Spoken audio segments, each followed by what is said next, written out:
Real hacking isn't like typing code in the Matrix. It is exactly like Itachi Uchiha's Genjutsu. I don't need to break your firewall. I just need to control what you see, and I control what you do. Let's start the video.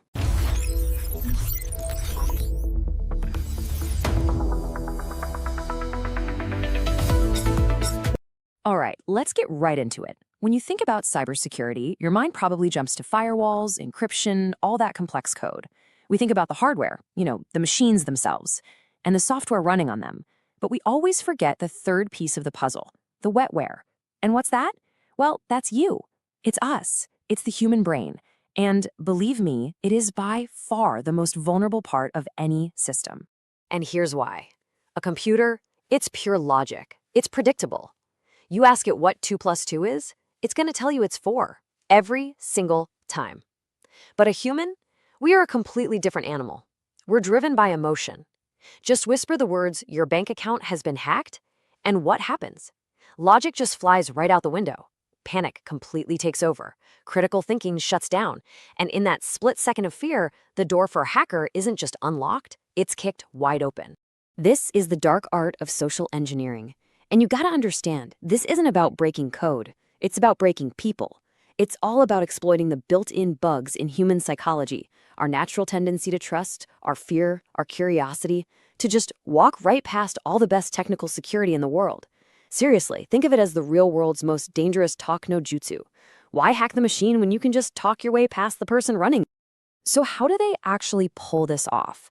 Well, let's start with one of the most powerful and sneaky techniques out there, pretexting. This is the art of crafting the perfect lie. Attackers who use this aren't trying to smash down your door.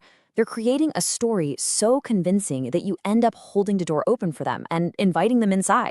The whole idea here is to create a believable story, a completely fabricated scenario, that's the pretext, that gets you to trust the attacker.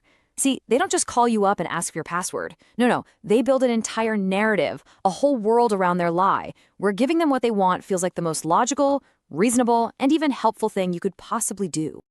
And for the perfect illustration of this, you have to look at Light Yagami from Death Note. He was the absolute master of this. He hid in plain sight, projecting this perfect image of a polite, brilliant, and super helpful student. So when he needed the name of that FBI agent's fiancé, did he try to hack some government database? Of course not. He created a pretext. He played the part of a concerned colleague, built this tiny moment of trust, and in that moment, he didn't steal her name. He made her want to give it to him. That right there, that is the terrifying genius of pretexting. And don't for a second think this is just stuff you see in anime. We see it all the time in the real world with things like the classic tech support scam. Step 1, they create fear. A giant, scary pop-up flashes on your screen. Your computer is infected. Step 2, they offer the solution. You get a call from someone who sounds calm, professional, claiming to be from tech support. They're here to save the day. And then, step 3, they gain access. All they need you to do is let them connect remotely. And because you believe their story, you do. You've just let them in. Okay, next up, we have baiting. Now, if pretexting preys on your trust, baiting targets something even more primal, something almost impossible for us humans to patch, our own curiosity. The absolute best analogy for this is finding a cursed object from Jujutsu Kaisen. Picture this. You're walking through the office parking lot and you spot a USB drive just lying on the ground. The label on it reads, Salary Bonuses 2025. Now, what do? The temptation is almost overwhelming, right? Your logical brain is screaming, don't touch it. But your curiosity is just louder. You pick it up. You take it inside. The moment you do that, it's over. You invited the curse in yourself. And what makes this so ridiculously effective is just how simple it is. The lure is the physical thing, the USB drive.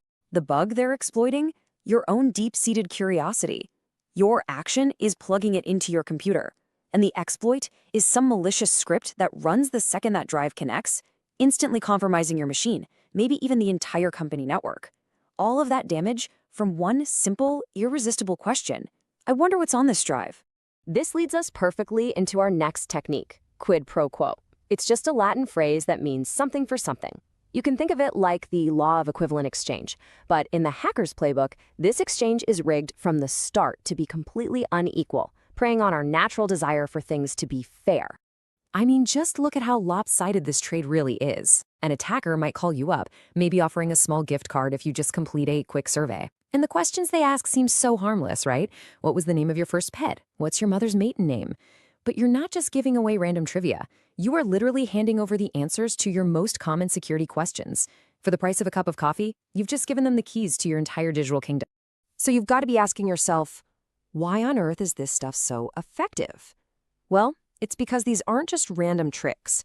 They are targeted attacks that tap into very well understood principles of human psychology. You could almost call them the cheat codes for the human brain, designed to turn our own instincts against us. These principles are specifically designed to shut down our critical thinking.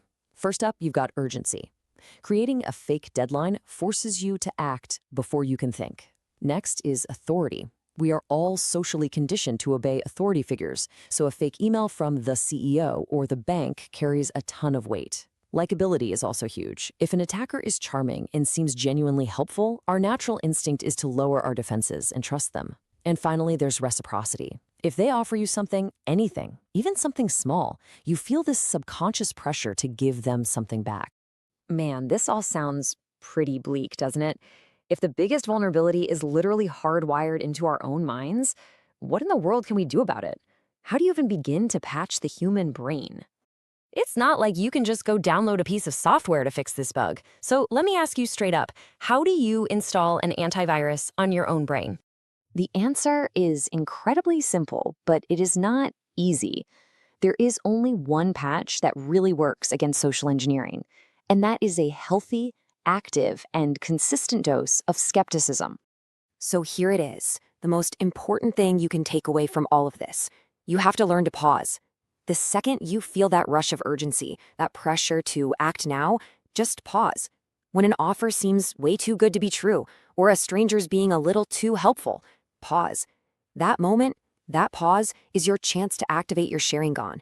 It's your moment to look past the illusion they're trying to weave and see the Genjutsu for what it really is. See you in the next episode.